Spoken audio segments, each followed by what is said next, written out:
Jingle bell, acabou o papel. Opa! Oi pessoal, bem-vindos ao Clube do JotaPê. Eu sou o João Pedro ou JotaPê. Esse é o meu clube. No vídeo de hoje, nós vamos fazer 3 coisas para alegrar seu Natal. Que nem precisa gastar o dinheiro ou gastar bem pouquinho.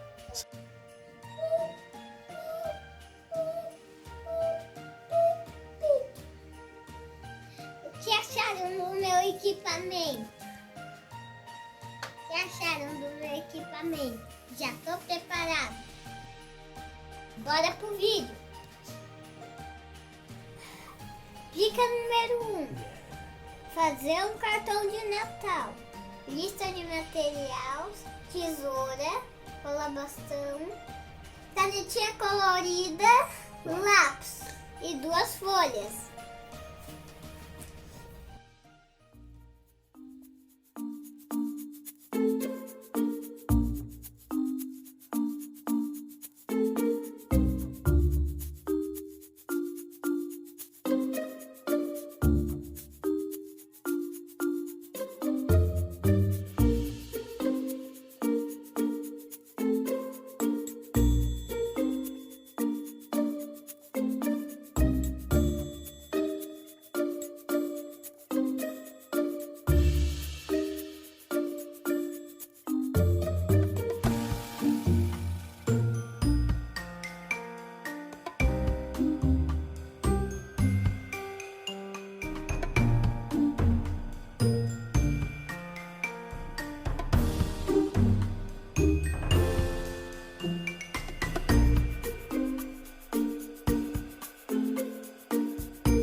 Pessoal, vocês acharam do meu cartão 3D? Ficou legal, né? Esse aqui eu vou mandar pro meu papai.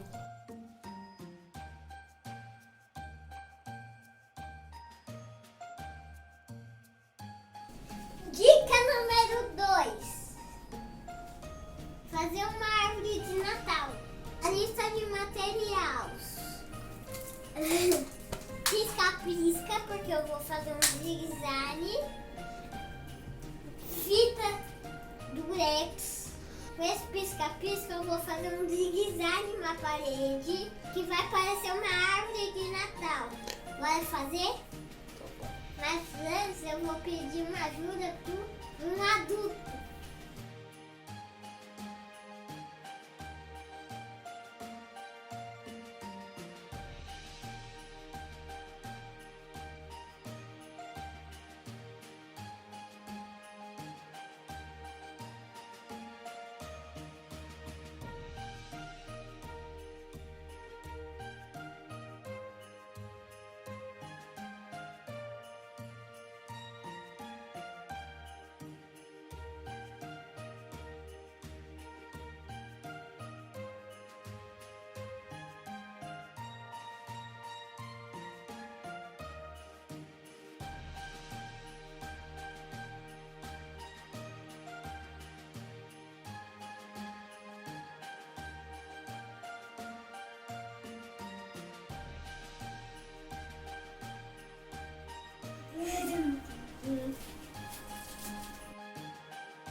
legal, né?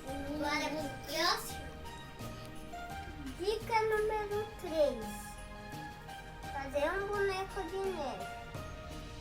A gente vai usar 2 pacotinhos de copo de café, coloquete e muita criatividade. Bora pro vídeo.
Depois de muito tempo, ele está pronto. Nosso boneco de neve. Espere um bonitinho que eu vou empurrar ele. Essas são minhas 3 dicas. Vocês acharam, mereço um like, né? Falei que tinha que ser criatividade. Para deixar seu Natal mais feliz. Um forte abraço, curta, compartilha, se inscreve. Fui!